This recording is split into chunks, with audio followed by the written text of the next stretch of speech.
Une autre question qui vient de jaillir en dernière minute. Que pensez-vous de la performance du secteur pétrolier canadien en voyant le changement d'administration aux États-Unis? Est-ce que vous avez. Je peux prendre la parole sur cette question-là, Ouais, mais vas-y, vas-y. si Ouais. tu as couvert le pétrole un peu, tu as peut-être quelque chose que tu veux ajouter en premier lieu? Non, non, mais je pensais à une société, en fait, une société de Calgary, mais c'est. Ouais. De toute façon, les Américains vont vouloir faire du fracking, donc il va y avoir une concurrence énorme pour les Canadiens, c'est sûr. Il y a définitivement une volonté parce que, et là, ton commentaire est très pertinent, Eric, puis je vais ajouter une valeur aussi.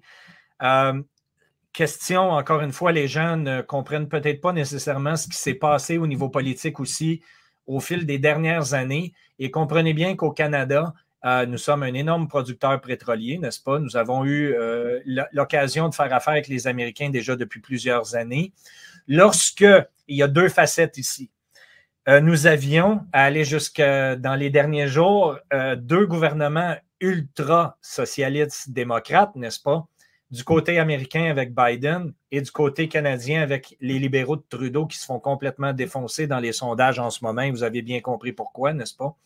Il y a une volonté au niveau du peuple canadien de vouloir faire payer les libéraux à même titre que les Américains ont voulu faire payer les démocrates. Okay? Maintenant, il y a un combat à la Chambre des communes en ce moment au Canada parce que tout le monde veut aller en élection, sauf les libéraux et le Parti néo-démocrate. Pourquoi? Parce qu'ils veulent compléter leur terme pour avoir leur fonds de pension individuel. Donc, on se fout en fait du pays qu'on est en train de détruire, tout simplement parce qu'on veut avoir notre fonds de pension légitime à la date où les élections auront lieu. Ça, c'est la réalité de ce qui se produit. Maintenant, Biden, dès l'arrivée au pouvoir de Biden en 2020, il a complètement cancellé le pipeline Keystone, qui était en fabrication, qui reliait en fait l'Alberta vers le Texas pour le raffinement du pétrole albertain vers les États-Unis. Il a mis un terme en fait à ce pipeline-là, à la construction du pipeline. Il y a deux facettes. Trump a clairement identifié que, un, ils vont faire évidemment du fracking, pour pouvoir libérer le pétrole. Hein. Il l'a dit avec beaucoup de sympathie en disant drill, baby, drill.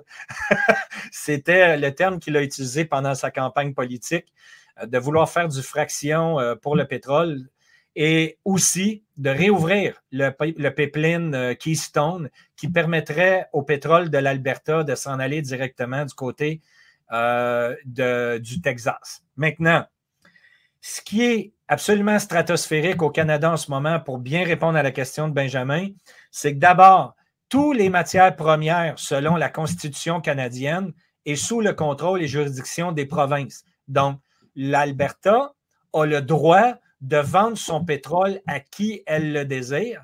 De l'autre côté, vous avez le gouvernement fédéral avec évidemment le gouvernement, le ministère de l'Environnement ici au Canada qui est très vert, hein, vous avez compris la logique, qui se bat à vouloir empêcher l'Alberta au niveau juridique de pouvoir continuer son exploitation pétrolière. Stephen Guilbeault, le ministre de l'Environnement, qui est un ancien criminel de Greenpeace en passant, Stephen Guilbeault a annoncé des mesures au niveau fédéral en disant on veut réduire les émissions de 35% des émissions polluantes du secteur pétrolier canadien.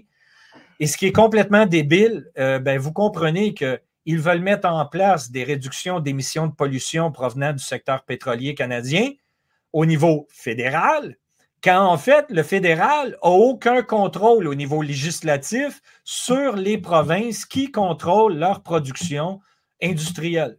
Donc, c'est tout simplement du vent pour encore une fois démontrer une vision très verte du pays par la destruction du pétrole.